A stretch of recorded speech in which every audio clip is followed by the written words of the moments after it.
Watching Real Fans Real Talk should be a unanimous decision.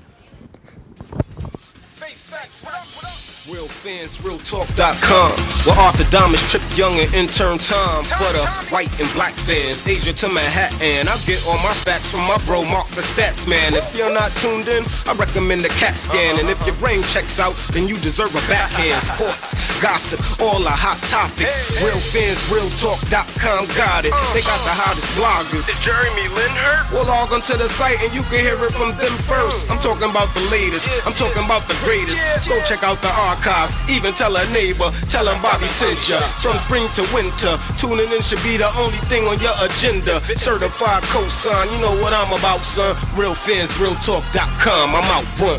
Real fans, real talk. Real fans, real talk. RealFansRealTalk.com. RealFansRealTalk.com. Real fans, real talk. Real fans, real talk. RealFansRealTalk.com. RealFansRealTalk.com. What's going on, ladies and gentlemen? And welcome back to another special live episode of Real Fans Real Talk. What makes this episode so special is that, of course, I know most of you know what today is. It's 9/11, September 11th, and I'm sure you guys know what happened those years ago with the Twin Towers and the planes that crashed into them. So before we even jump into any of the sports and all the good stuff that we got in today's show for you, we want to just take a quick moment of silence for everyone who was lost during that tragic time.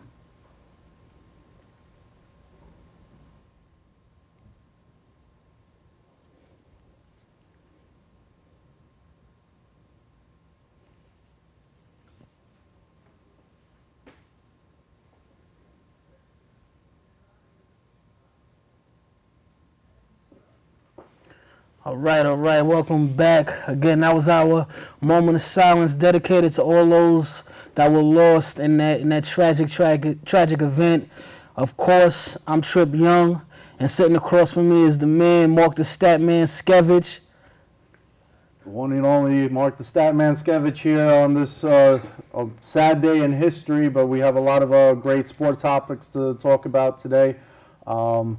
What Trip Yung mentioned also, 9/11. We're going to get into the sports topics in a little while, but we were just going to talk about a little bit more about this day in history. Briefly, we don't want to stick too much on the sad things. You know, the show must go on. We got to bring the sports news. We want to entertain you guys, make you laugh, and bring you what's going on in the sports world. But just to recap, since it is 9/11, Trip Yung, do you remember where you were when it actually happened? Yeah, it was my freshman year in college. Shout out to LIU, and I was on my way to class. And before I could even get to class, everyone was just in the cafeteria, just looking around at the TV. And this was when right as the first tower had got hit, and I just remember everybody's faces. Everyone was just in shock at what just happened, because you never really think that something like that can actually happen until it does happen. But it was just a sad time. I didn't lose anyone personally in either the towers or in the mayhem that was surrounding the towers, but a lot of my friends have lost loved ones, and I gotta give a special shout out to the NYPD and the FDNY for the way that they came in and helped with the situation, getting people out, rescuing people. A lot of my friends are firefighters and EMTs for the fire department, and I know that they were in all of the wreckage at Ground Zero, helping out and bringing, trying to carry those people out and try to save as many lives as they can. So I really got to give a special shout out to them. I know a lot of times the NYPD gets flack, but they really did a lot that day. They saved a lot of lives, even though we lost a lot. So I got to shout them out. What about you, Statman? Well, I was working at the time in retail. I had to work at 10 o'clock, and then my father calls the house and says, turn on the news. And the only thing that was working was Channel 2. Everything else was out. Everything was static because of the antennas and everything. And I'm looking at it, and that's before the second one hit. And then I was with my mother. It was her 50th birthday that day as well, which was obviously overshadowed. I completely forgot about her birthday that day because of the events. And it's I'm driving to work, and then left work early. The company let us leave. Obviously, nobody was in the mood to work that day, so they gave us the option to leave. My brother was in Manhattan. He was walking. He had to walk along the Brooklyn Bridge in order to get home. A lot of people had that problem with the dust. He was going to school not too far away from there. He had to walk across the Brooklyn Bridge. And ended up waiting in a bunch load of traffic trying to get him in downtown Brooklyn to bring him home. Like you, I didn't lose anyone that close to me. I know people that have. I know classmates, whose father was firefighters, and Vincent Brunton, captain of one of the captains of the fire department, was the father of a classmate of mine in high school, passed away.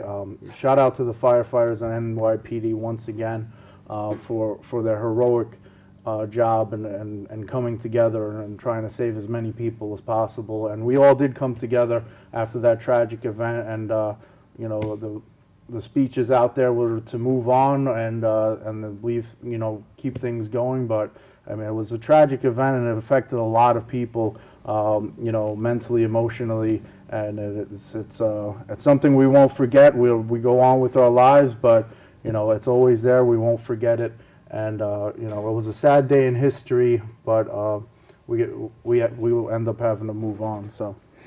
Yeah, let's jump back into this sports thing. I know that mood was a little low, so we're gonna bring the energy back up. As a matter of fact, and I know this, I'm gonna go out of the rundown for a second. I'm gonna switch some things around. I don't normally do this, but since we're gonna bring the mood back up, I'm gonna start and be real patriotic and jump into the U.S. Open right now. It's the first time on Real Fans Real Talk Live that we just switched and went out of the order, but I'm calling it right now. Trip Yung is going to the U.S. Open, and I'm gonna shout out my baby boo, wifey for lifey, as Statman likes to say, Serena Williams, who did it again. And she just looks so amazing out there, beating up on Azarenka. And I had to tell her, I said, listen, baby, you can't keep killing all your opponents like that. You can't keep destroying them and beating them down, because it's not gonna look right. So I told her, I said, listen, struggle for a little bit. Let her think she's gonna win, and then you come back in the third set and you destroy her again. You keep shoving them aces at her, which she has probably the most dominant serve out of the men and the women. It's like a boxing match, when the heavyweights used to knock people out in the first round. Tripping had to advise his wifey, listen, don't just destroy them too much. We want to try to make it a little interesting. So instead of winning in 2 sets, she won in 3. 6-2 in the first, lost the second one 6-2, then winning the third and final set 7-5 against Victoria Azarenka. So not as in dominant fashion as she usually is, but she was ranked number 4, beating the ranked number 1 Azarenka in the finals, she's doing her thing. I mean, Trip Yung was local this time. He was able to be on location, and he called into the radio show this past Sunday, which used to air at 5 p.m. We switched it over to 7 because of football season. So at 7 p.m., realfansrealtalk.com. Trip Yung called in on location after his wifey for lifey won, and it was. I was happy, man. And hold on, you know what? I gotta say this about wifey boo too, because this is public knowledge, obviously, but wifey has become the first $40 million woman in tennis. I mean, she's earned she's over $40 million. Let's look at baby on the screen holding that trophy. Trip Yung doesn't love her for the money, and she knows it though. So yeah, but I gotta say, because I want them to show how we just we're taking over. My wifey's out there. She's actually earned $40,090,142. So if you combine our salaries together, we're at $40,090,143. So but again, it's not for the money. It's definitely for the love of my boo. But again, she won again. You saw her in the picture with the trophy, with the U.S. flag behind her. So, you know, I can't say enough about baby girl, man. Well, vacation is coming up soon, so just get your bags ready. I think we're going to do Aruba this time. But you know that's just kind of things I do. She could definitely afford it, but I got to rewind the archives and do the math to try to figure out what you just said your salary was. I wasn't. I know I'm the stat man. I'm good with the numbers, but I wasn't really paying attention, so I got to rewind the archives and find out how much money you made. Don't get in my business. I told you I got good lawyers. Don't get in my business like that. All right. You made it public knowledge just now. All you got to do is rewind the archives and do the math. It's not too complicated. That's personal. That's personal. Another set that ended up not being so dominant. It seemed like Andy Murray did get off to a great start, even though the first two sets were close, 7-6 and 7-5. Even though he was ahead of 2-0, the series ended up going the distance, 4 hours and 54 minutes, all the way to the fifth set. Very exciting match. I watched the whole thing. It was, you know, Novak Djokovic was not backing down. He was not giving up without a fight. Mm-hmm. He went in there, and just every time you thought he was gone, he just comes pounding back, and he ended up trying to put up a competition, but it wasn't good enough. And Andy Murray becomes the first Grand Slam winner for Great Britain since 1936 when Fred Perry did it. So it's not just U.S. Open. That seemed like the Red Sox, right? Almost the 1918 to get back to the World Series. Definitely a long period of time, but he. I know a lot of people say he couldn't do it. No, I don't think any. Well, I mean, some people pegged him that he would win the U.S. Open, but I know a lot of people did. And I know Arthur Damas was actually on his hatecation right now, which is why he's not. Well, I mean, he's a fan of Federer. Federer was ranked #1. He was a heavy favorite. I'm surprised that Federer got eliminated in the quarterfinals as well, but he did. And Andy Murray came out there. He said in interviews that he felt more comfortable in the U.S. Open than anywhere else because in Wimbledon he had a lot of pressure on him, and he made the finals and lost to Federer. Then he won against Federer and won the gold medal. And if you haven't noticed, both gold medal winners also followed up with the U.S. Open, which also doesn't happen that often as well. That's very true. Andy Murray, also Great Britain, a long time since they won a gold medal. So tennis is back in Great Britain thanks to Andy Murray. So a lot of good fans out there. A lot of fans out there loving Andy Murray right now in Great Britain. He's number 3 now. After they did the new rankings, he's number 3. Djokovic is number 2, and Roger Federer is number 1. They haven't redone the women's just yet because they're trying to stretch it out since Baby Boo. They got to give it to her now. They got to give her the number 1 title.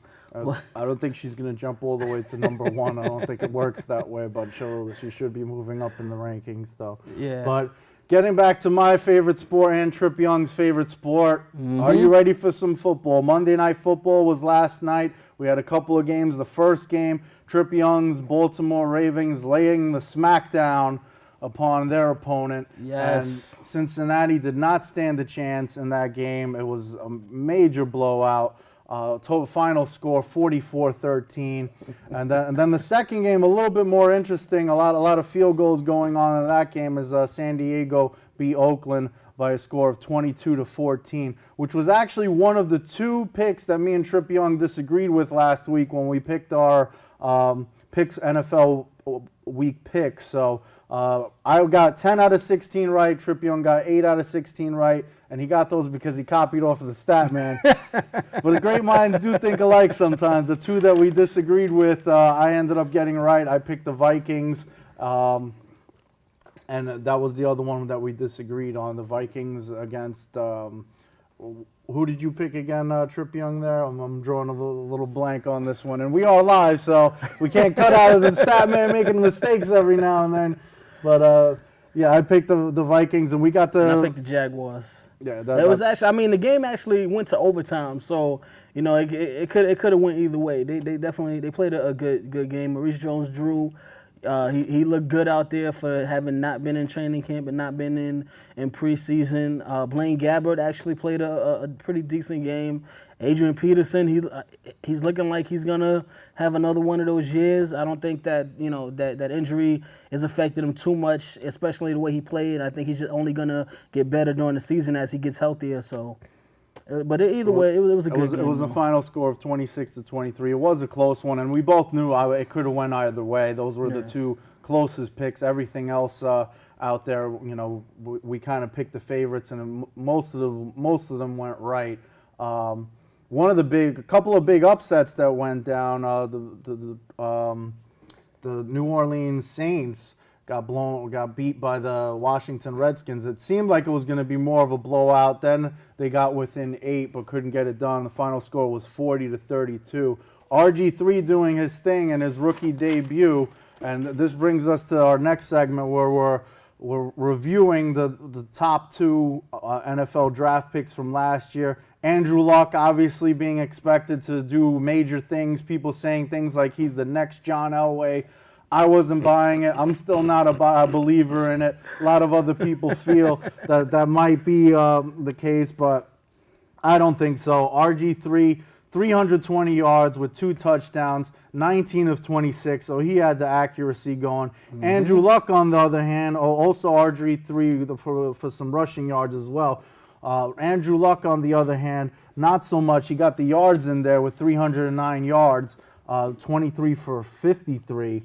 Not so high in the percentages there, under 50%. 1 touchdown, 3 interceptions. So not too impressive there for Andrew Luck, but that's also why RG3 got the Heisman and not him. And I'm not buying the Andrew Luck thing.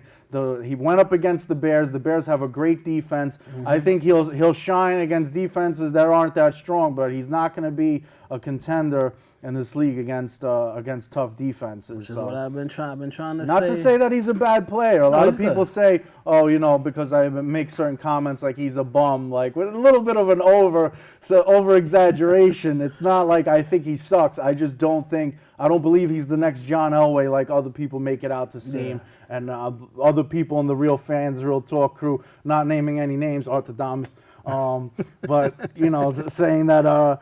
That I got all this hate for him. I have nothing against the guy. He seems like he's a class act, but I just don't think he's going to be as good as everyone says he's going to be. So that's my take. I mean? No, I gotta agree. I picked RG3 to have the better season, actually to have the better career. He's starting off on a good note. They beat a very good team in the Saints. He actually outplayed Drew Brees, who is arguably the best quarterback in the league. He's definitely top 3, however you wanna rate him. He did his thing, and Andrew Luck struggled, like I said he would, against those tough defenses. He's not going to come in this year and just be exploiting the Bears defense, the Ravens defense, the Steelers defense. He's not coming in and doing that. If he goes up against, I can't even say the Rams after what they did to the Lions, but if he goes up against the Cardinals defense, he should have a good game.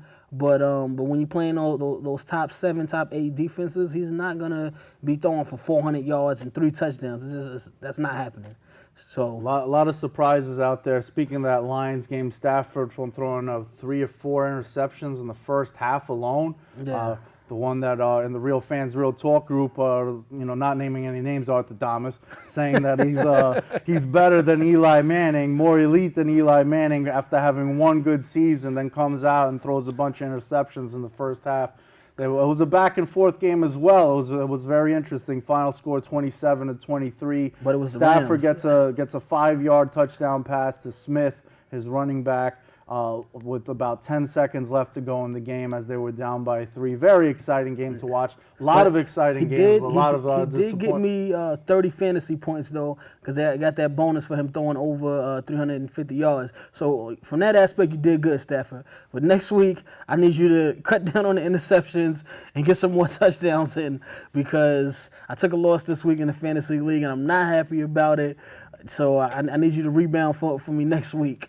It's been a lot going on in the Real Fans Real Talk Fantasy League, which you can actually find out updates about on the website, realfansrealtalk.com, or you can check us out on Facebook, because we will be doing weekly updates in the group on Facebook. And hit us up, facebook.com /Real Fans Real Talk, and you can check that out as well.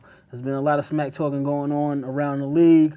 So, and I know, all right, now we got to do this, because the Giants did lose. We do got to break down that game. The Giants did lose to the Cowboys. I got as much as it pains us, they did lose.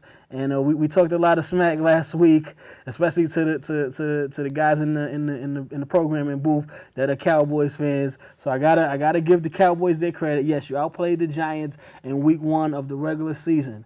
Will Tony Romo win the Super Bowl before his career is over? No. It's still not going down. But I gave you your credit. I said I was going to man up and give that credit. I know Handel, he's been waiting for me to say that, so I'll give you your credit right now. You're still not making the playoffs, and you're still not getting a Super Bowl in the Tony Romo era. Now, I know that was a backhanded compliment. They call them the Cowboys because they can't manning up. So, that's it is what it is. Eli Manning did not have a bad game. The Eli Manning haters are all over the place with this one. Like it's Eli Manning's fault. They were down by 14. He put a drive together to get within 7. There was a bad call on he couldn't get the ball back because the defense didn't get it back to him. There was a bad call in the first quarter, which should have been a pass interference in the end zone, which would have given them a first down, so they probably wouldn't have had to settle for the field goal early on in the game. That could have changed the whole pace, but forget about all the ifs. Bottom line, Cowboys won. It's the first game of the season. It doesn't mean that they're winning the Super Bowl. But Bobby from Austin, Texas sent us in a fan mail question. After a huge Week 1 victory over the Giants, are the Cowboys now the favorite to win the NFC East? And I'm not going to be partial with this one because I'm a Giants fan or anything. I'm just going to say no because... Not because I'm saying the Giants are the favorite to win the East. The East has always been a close division, and the Giants have a very tough schedule. So as far as the Giants definitely winning the East, I'm not going to go on a bold statement and predict that. But you have the Eagles, who are supposedly the dream team. They got their first victory. RG3, yes, he got the victory, and it was over New Orleans, with a team that New Orleans was expected to win, so who's to say what the Redskins are going to be? I'm not going to say that the Redskins are going to be great. New Orleans didn't exactly have all their defensive guys there because of the bounty scandal. By the way, that bounty scandal was reversed, and all the players are now able to play, even though Jonathan Vilma is on the PUP list, so he's not going to be playing for a while. Physically unable to play is what that stands for, but it's a tough division. You can't just say Cowboys are the favorite. I think it's anyone's game in that NFC East. The Redskins probably still the least likely to make it. I can't say that you have a favorite in that division. It's just too close, I would say. Yeah, I gotta agree. I wanna before we jump into our staff picks for this week, I do wanna, because we're taking a lot of fan mail questions in this episode just because we want to kind of get you guys involved. So we're doing this week, bringing in a lot more. And Jerry from Brooklyn, he actually writes in, since we went over the Ravens and Bengals already, which AFC North wide receiver will have the better season? Mike Wallace from Pittsburgh, Torrey Smith from Baltimore, or A.J. Green from Cincinnati? I think it's going to be close between Torrey Smith and A.J. Green. I think for Mike Wallace, it's going to take him a little bit longer to get back in since he missed the training camp and everything. And the Steelers' offensive line is very weak right now. So I'm gonna say Torrey Smith just because I like the way the chemistry between him and Joe Flacco has improved. Between last year, he had a good season. I think he's gonna get even better this year. So I'm gonna say Torrey Smith.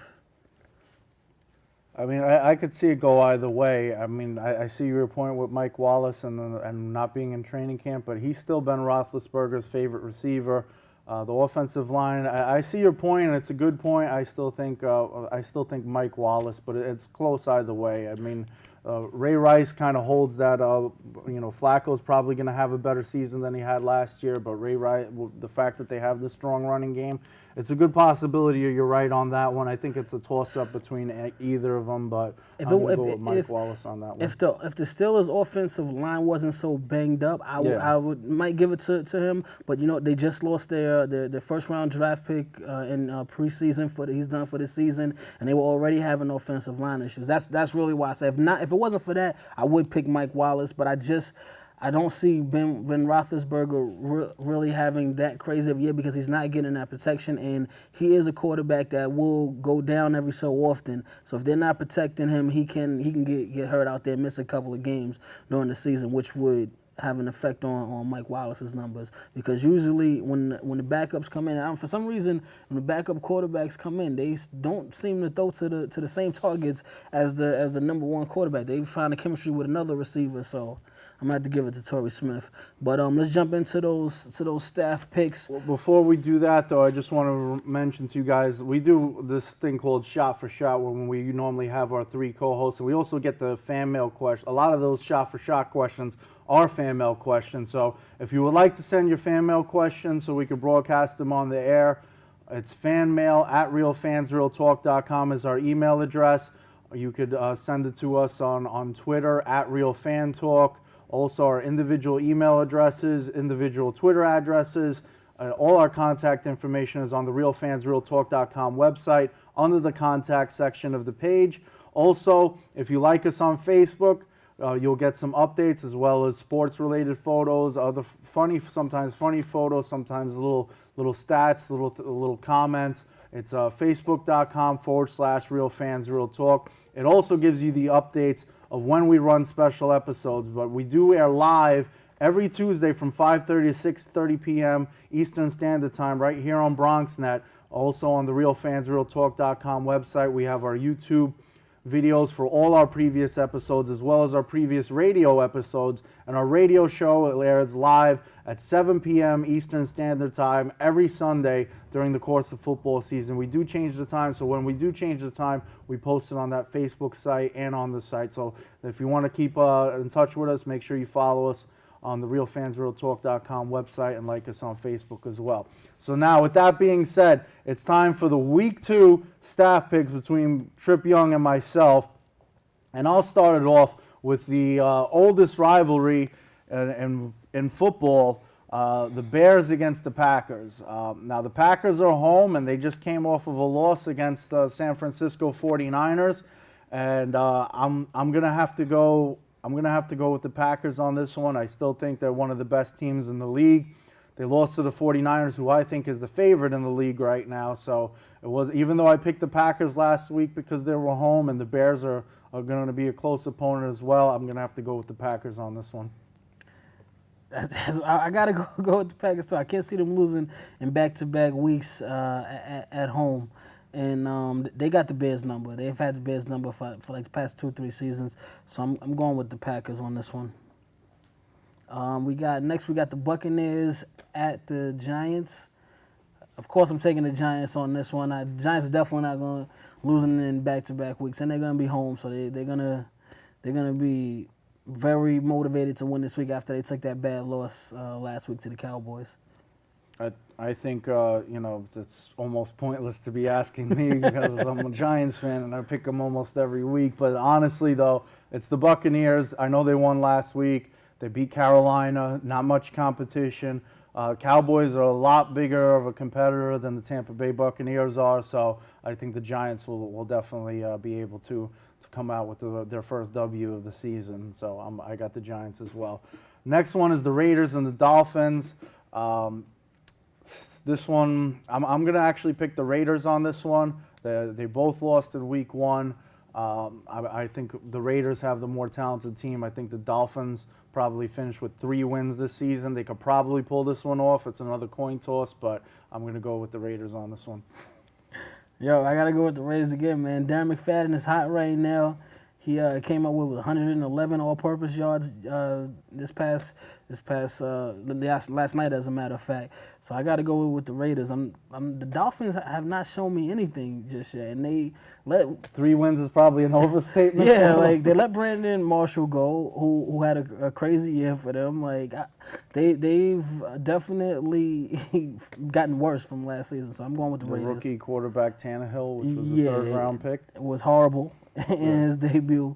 So I'm going with the Raiders too. At least they got their HBO TV show. So Hard Knocks. Shout out to them for having Hard Knocks. They're gonna have a Hard Knock season ahead. That's true. So. That's true. They should have kept Chad Johnson. They might have had a better chance. But next up, we got the Texans and the Jaguars. And I'm taking the Texans on the road. Matt Schaub is healthy again. He's looking good. Andre Johnson is healthy again. He's looking good. Arian Foster has been talking a whole lot of smack. He's looking good, so I got to take the Texans. Got to concur on that one, Trip Young. Texans, far more talented team. They should be at least 7-point favorites in this game. There's no way I could pick the Jaguars on that one. Texans on that one. Browns against the Bengals.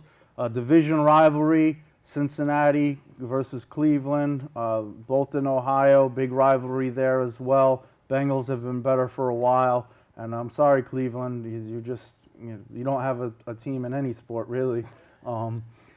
Sorry to our fans in Cleveland out there. LeBron James left, and you guys, sorry, feel bad a little bit. But Bengals take this one.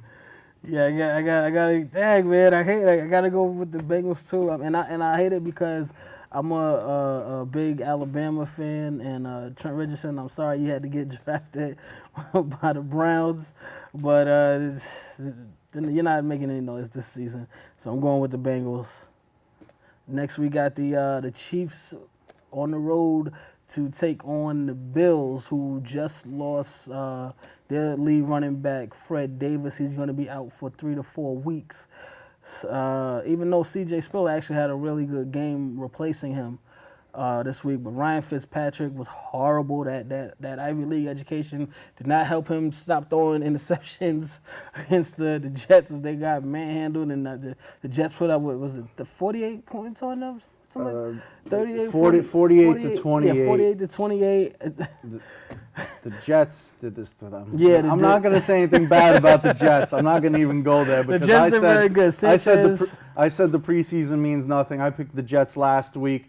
Sanchez went out there with a big shocker to most of the league, but I said preseason was preseason, and they were over there playing possum, looking like they were dead so they could come out. It was against the Bills. They're going to have a lot more tougher competition in their next game. We'll get to that game in a little while, but I'm going to agree with the Chiefs on that one, especially with the Fred Jackson injury on the Bills. Even though the Bills are home, I don't see them pulling it off. The next game is the Battle of the Birds, the Ravens against the Eagles. And I got to go with Trip Young's team, the Ravens here. The Eagles are home. Michael Vick was not looking too impressive this week, and he just barely pulled out a victory, kind of similar to that Lions game where they just barely managed to win it at the end. Eagles not looking too great. Ravens looking good, demolishing on Monday Night Football last night. So I'm going to have to go with the Ravens on this one. And that was against the Browns, might I add, who Yeah, we just spoke about. Exactly. They struggled to get a 1-point victory against the Cleveland Browns, whose defense comes nowhere near close to that Ravens defense, even without Terrell Suggs in the lineup. You saw what Ed Reed did, another interception return for a touchdown last night. The defense is clicking. Darius Webb is looking amazing this season. They're going to give the Eagles all that they can handle and then some. So, of course, Ravens. There you go. Next up, we got the Saints are going on the road to face the Panthers. The Saints got a rebound from that loss last week, so I'm not even. They're gonna come in and dominate over the Panthers. Drew Brees he might have a career game just because they lost last week. Well, I think Cam Newton's going to have a good game because the New Orleans defense I don't think is on point right now. I still don't think that they're going to lose to the Panthers. The Redskins was an upset as it is. I think it's going to be a very high-scoring game, but if you're going to shoot out against Drew Brees, chances are you're going to lose. RG3 was able to pull it off. Let's see if Cam Newton can do it as well, but I just don't think it's going to happen. I got to go with the Saints on that one as well. And that brings us to another fan mail question. Scott from New Orleans writes, what's the bigger shock, the Redskins beating the Saints or Mark Sanchez throwing for 3 touchdowns in the season opener? I'm actually going to say just because Sanchez was against that Bills defense, I'm going to say that that's less of a shocker, even though it is shocking. I don't, Sanchez looked good in practice. He didn't look good in the preseason. He looked good in practice. I'm going to say that the Redskins beating the Saints, like the Saints are one of the top teams in the NFC last year, and they looked like they were going to be one of the top NFC teams this year. So I think, and the Redskins were at the bottom of the barrel last year, so that's a huge shocker in the league. So I'm going to have to go with that one. I'm going the other way on this one. I'm going to say Mark Sanchez throwing 3 touchdowns is a shocker, even though it was against the Bills. But you know what? The Saints were missing a lot of their defensive players. I just, but I'm going with Sanchez. Nobody thought that he was going to come out and have a 3-touchdown game and be tied for the lead and touchdowns on the season after week 1. Everybody thought Tebow was going to be in there by the end of the second quarter, but so I'm going with Sanchez on this Tebow one. did pop in and say hi on a couple of rushes here and there, but 3 rushes for 11 yards, I believe. So Yeah. Tebow makes his appearance over there just to shake things up a little bit. Maybe it threw the defense off of the. I don't know what the case may be, but like I said, they're going to have a lot more competition coming up in the near future. Next game, the Cardinals face off against the Patriots. I'm obviously picking the Patriots on this one. It's very hard. Unless you're Eli Manning and the Giants, coming into the Gillette Stadium is a hard place to win. Yeah. So even though the Cardinals won week 1, it was against Seattle, which was a little bit of an upset because me and Trip Yung both picked Seattle. They won 20-16 in that game. Mm-hmm. Whole different league when you're playing the Patriots, especially at home. So I'm going with the Patriots on that one. Yeah, chalk it up, man. Patriots is Tom Brady. Tom too cool. He's gonna destroy them again. Hopefully Wes Welker can get a couple of catches in this week, because the 2 points that you got me in the fantasy league did not help me at all. So get it together and get a touchdown, at least 80 yards this week. Thank you. We're gonna jump into the next game though, which is the Vikings versus the Colts. And you know what? I'm gonna take the Colts. I'm gonna say that Andrew Luck has a good game this week against that Vikings secondary. Him and Reggie Wayne will get it done at home. Just so you guys know, we are live, realfansrealtalk.com. This is not scripted. We did not plan this out. I don't know what Trip Young's going to say. He has no idea what I'm going to say. And it's just great minds think alike. Like I said, I have nothing against Andrew Luck. I think he's very talented. I just don't think he'll do well against great defenses like the Bears. In this case, he's playing the Vikings, and I think he's going to have a pretty good game against the Vikings. I'm going with the Colts on this one, too. Now watch they lose now, because we both picked him. Said he was going to do well. Now he's going to do bad just because we both picked him. Oh, my goodness. But who we got next up? We got the Redskins and RG3 against the Rams, who put up a nice little performance against the Detroit Lions, but still ended up losing that game. Redskins coming off that big upset against New Orleans, which we mentioned a few times so far on the show. I got to go with RG3 and the Redskins on this one. You know what? I'm going with the Rams. All right, the Rams are home. They look decent against the Lions. Sam Bradford is coming back from that injury-plagued season, so I'm gonna take the Rams at home in this one. Even though I want RG3 to do well, I'm still gonna go with the Rams. Are you just picking that just to try to switch things up so we don't have the exact same picks this time? Listen, don't judge me. It's a method right. to my madness. All right. All right. We got next. We got the what's this? Is this the Cowgirls? The Cowgirls versus the Seahawks. The Cowgirls are going on the road to face off against Seattle. I'm gonna take the Cowgirls in this game. I'm gonna pick the Cowgirls to win this one on the road. Yeah, I got the Cowgirls as well, even though I'm picking the Redskins and the Cowgirls, both in the Giants division. There's no biasness here. I think the Cowboys have a good, Cowgirls have a good receiving core. Tony Romo's going to have a typically great performance in the beginning of the season. If this was week 17 or week 16, I would say the other way around, because that's when Tony Romo kind of slows down and forgets how to play football. So I'm going to have to pick the Cowgirls for this one. And getting to what I was talking about those New York Jets, they're going to have a lot more competition ahead of them coming this week. They go into Pittsburgh to face off against the Steelers, who just came off a loss against Peyton Manning and the Broncos. And I think it's going to be a little tough there for the Jets this time. I got to go with the Steelers. They're going to want to avenge their loss, and I got to go with the Steelers on this one. You know what? I'm going with Mark Sanchez and the New York Jets in a shock pick of the week. And I'm gonna stop the staff picks for 1 second. Can I get the method to your madness of that one first? Because we got a fantasy question. Not a fantasy, a fan mail question from Eddie from Middletown. He writes, "Can Mark Sanchez go an entire season playing the way he did against the Bills?" No, he cannot do that. However, I'm picking the Jets to beat the Steelers in this game at Pittsburgh. They're gonna go to Pittsburgh and beat Pittsburgh right there. And Mark Sanchez is gonna lead the way. He's gonna have a really good game against that Steelers defense. Because Trip Yung said it right here on Real Fans Real Talk live on the air at 6:11 p.m. Trip Yung said it. Mark it down. 6:10 p.m. to be technical, but excuse you me. definitely mark that down. We gotta go into the archives on that one. 40 minutes into the program, Trip Yung lost his mind and said that the Jets are gonna beat the Steelers in Pittsburgh. All right, so I picked it, man. It's on. That's it. I said it. It's over with. Who we got next? We got the Titans up against the Chargers. Chargers being home, just coming off of a victory. I'm going with the Chargers winning 2 weeks in a row. I'm picking the Chargers on this one. Yeah, I got the Chargers too. They look good. They haven't looked this good in almost 2 years now. Phillip Rivers is out there looking good. Malcolm Floyd, he's gotten better. So I got to take the Chargers in this one.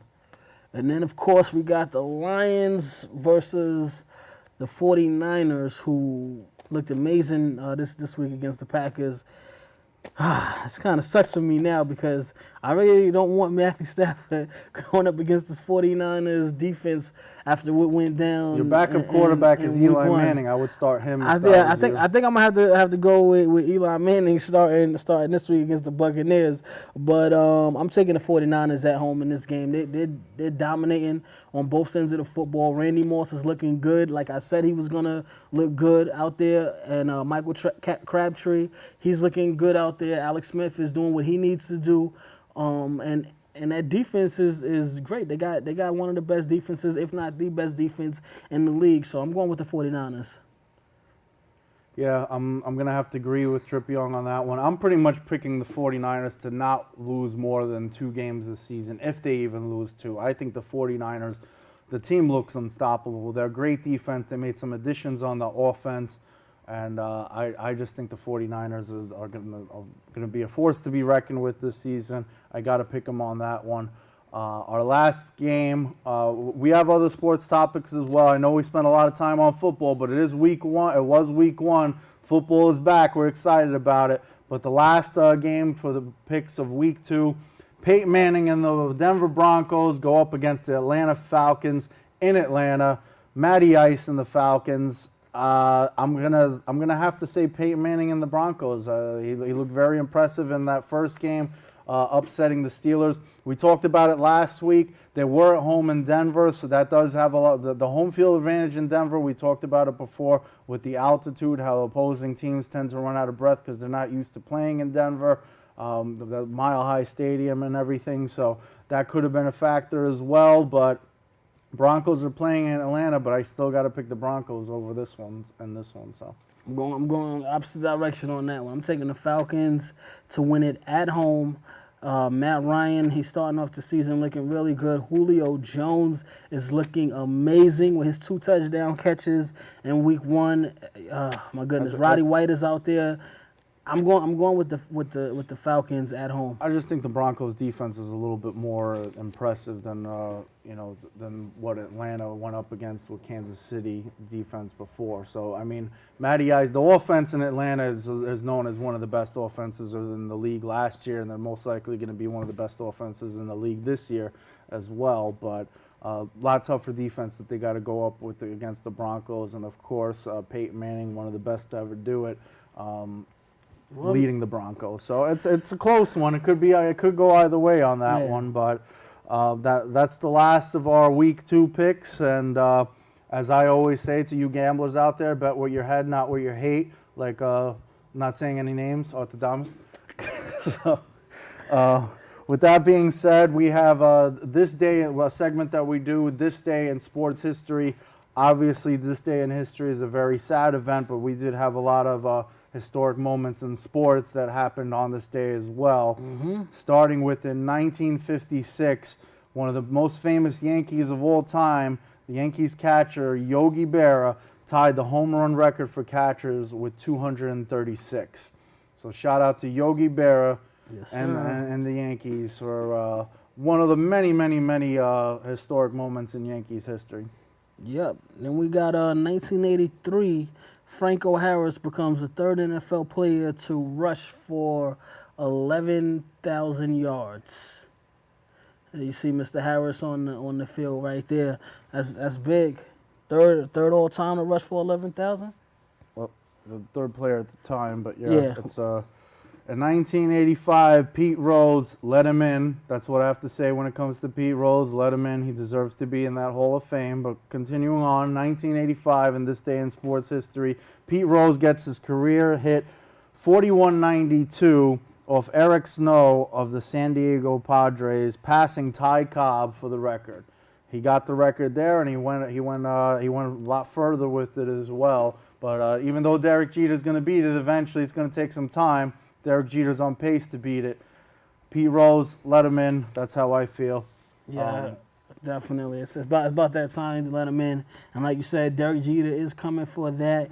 He is on the cusp of the top 10, as myself and the Statman predicted earlier in the year. And by next week, we should have that update for you, letting you know that Derek Jeter, who's actually, I believe, 4 hits away from number 10, which would take him past another legend, Willie Mays, and put him as the sole holder of the number 10 spot on the all-time hits list. So keep looking for that, and we'll keep you updated. We'll also, once it happens during the week, because it'll probably happen before we get back on air, so you can check us out on the web at realfansrealtalk.com, and we'll have the live update. As soon as it goes down, we'll let you guys know that he's in the top 10. We'll also obviously have a picture to show on that on our Facebook site, facebook.com/realfansrealtalk. But speaking of the Hall of Fame, we got some Hall of Fame inductees over in basketball. Trip Young, you want to read out? I know Reggie Miller was on there. That's the most notable name on there. There's one of our co-hosts for the radio show, Face Facts, had a blog, the Hall of Fame Hype, HOF Hype. One of the top blogs on our homepage, realfansrealtalk.com. That's a good read. Make sure you check that out. But Trip Young, can you tell us the other members that were inducted into the NBA Hall of Fame? Definitely. Basketball Hall of Fame. And shout out Reggie too, who actually joins his sister Cheryl Miller, who used to school him back in the day. So they're both in the Hall of Fame right now. I gotta check in, see the stats on how many brother-sister combos are in the NBA Hall of Fame, if it's just Reggie and Cheryl Miller. But we got a couple of actually other UCLA guys that made it to the Hall of Fame, and that's Don Barksdale and Jamal Wilkes, who also played for the Lakers. Jamal Wilkes, they're both in. Ralph Sampson, one of those Twin Towers from Houston, he made it. The Nike co-founder, Phil Knight. And, you guys, Nike is pretty much synonymous with basketball. Anybody that had a shoe deal went through Nike. Obviously, Jordan started with Nike. LeBron is with Nike. David Robinson. Dennis Rodman had a shoe with Nike at one point. So Nike has been retired into the Nike co-founder Phil Knight. He's on the list. And then we got the All-American Redheads, which was pretty much the equivalent to the Harlem Globetrotters, but they were, I guess, the female version of the Harlem Globetrotters. They made it. We also have NCAA ref Hank Nichols, who made the team. We have Lydia Alexieva, I'm sorry about getting your name wrong, but she was a Swiss coach, basketball coach, and she made the Hall of Fame. And then we have 7-time All-Star Chet Walker, who also made the Hall of Fame. So shout out to everyone that made the Hall of Fame, especially Reggie. He led that class. He had a really good career.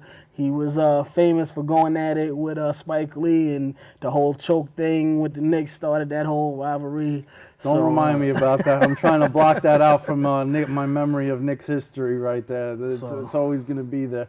Reggie Miller, one of the greats. He's not one of the top 10 of all time or anything. I'm not going to put him as far as some people say third best shooting guard and ludicrous claims like that, but he was great, no question about it. He deserves to be there, so congratulations to Reggie Miller, who can't walk the streets of New York, and he said that when he announced he can't walk around in New York because of that hate with the Knicks and everything. But him and Spike Lee did, they're on speaking terms. They're okay after that scenario, but once again, congrats, Reggie Miller, even though I hate you.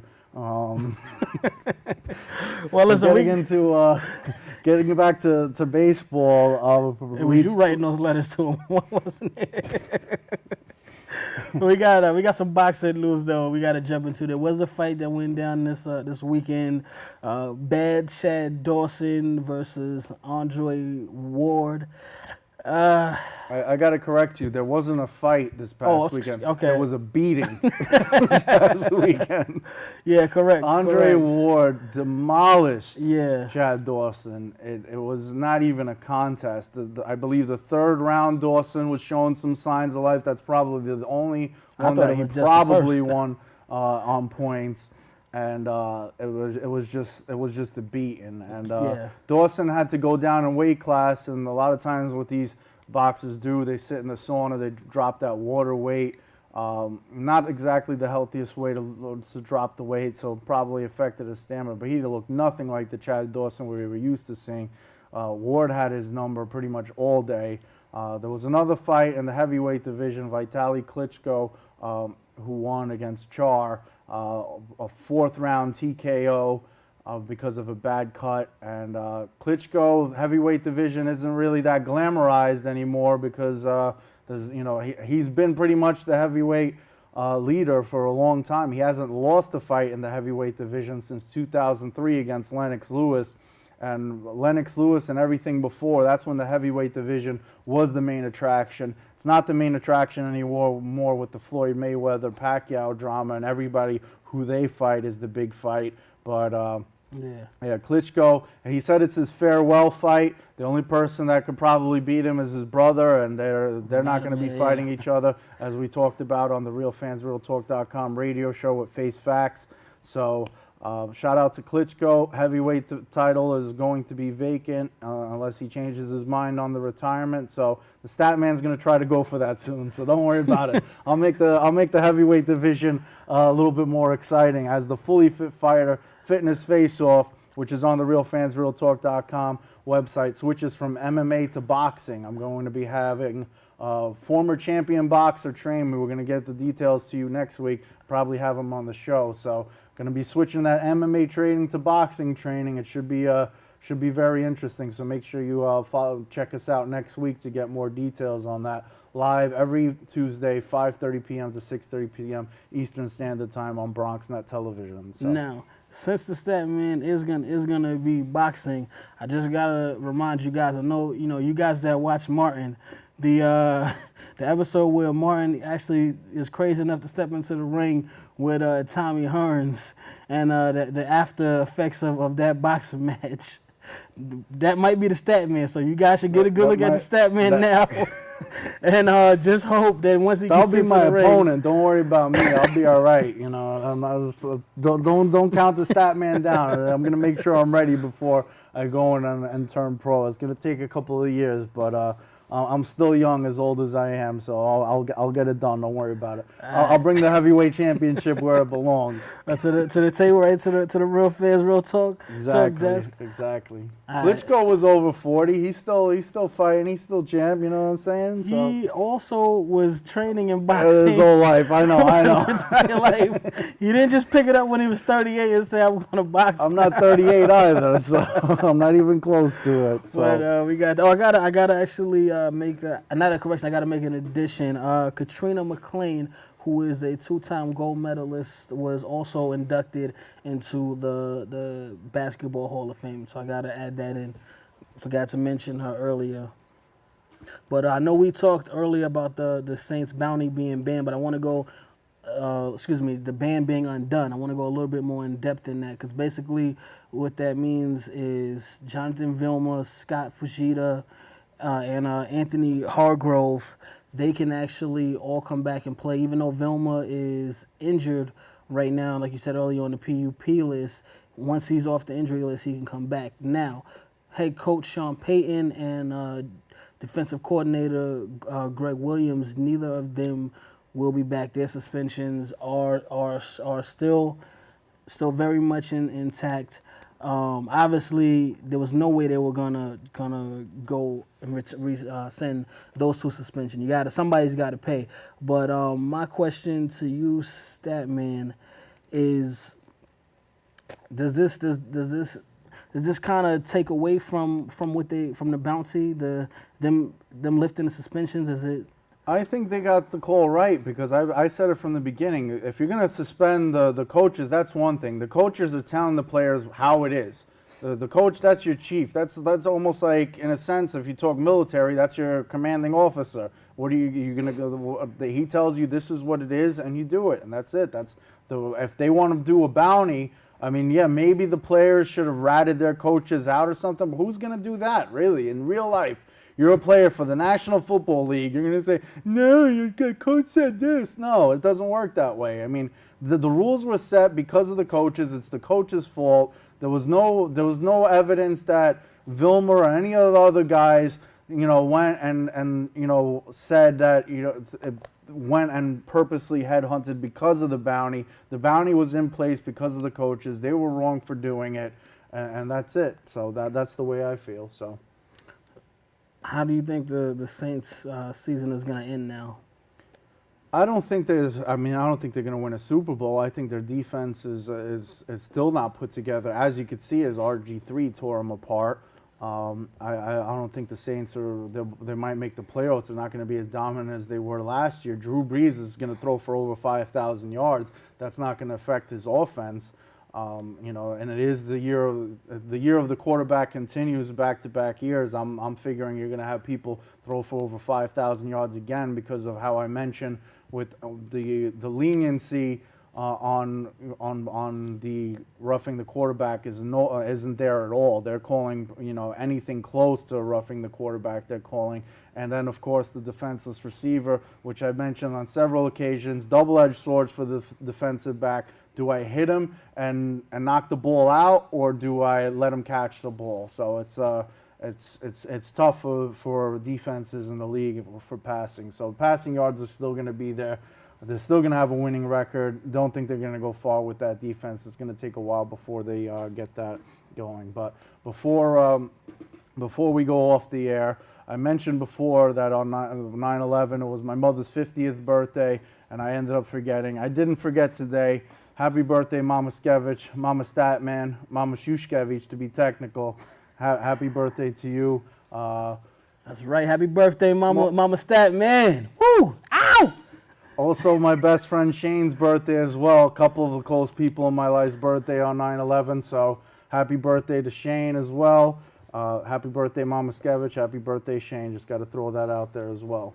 And with that being said, we want to take this time to have one more moment of silence for everyone who was lost during 9/11.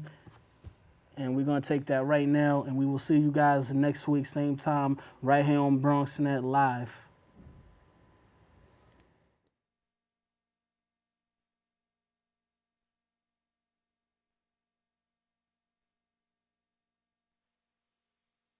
Real fans, realtalk.com. Where orthodontist Trip Yung and intern Tom. For the white and black fans, Asia to Manhattan. I get all my facts from my bro Mark the Statsman. If you're not tuned in, I recommend the CAT scan. And if your brain checks out, then you deserve a backhand. Sports, gossip, all the hot topics. Real fans, realtalk.com got it. They got the hottest bloggers. Is Jeremy Lin hurt? Well, log onto the site and you can hear it from them first. I'm talking about the latest. I'm talking about the greatest. Go check out the archive. archives, even tell a neighbor, tell them Bobby sent ya. From spring to winter, tuning in should be the only thing on your agenda. Certified cosign, you know what I'm about, son. Real fans, realtalk.com, I'm out one.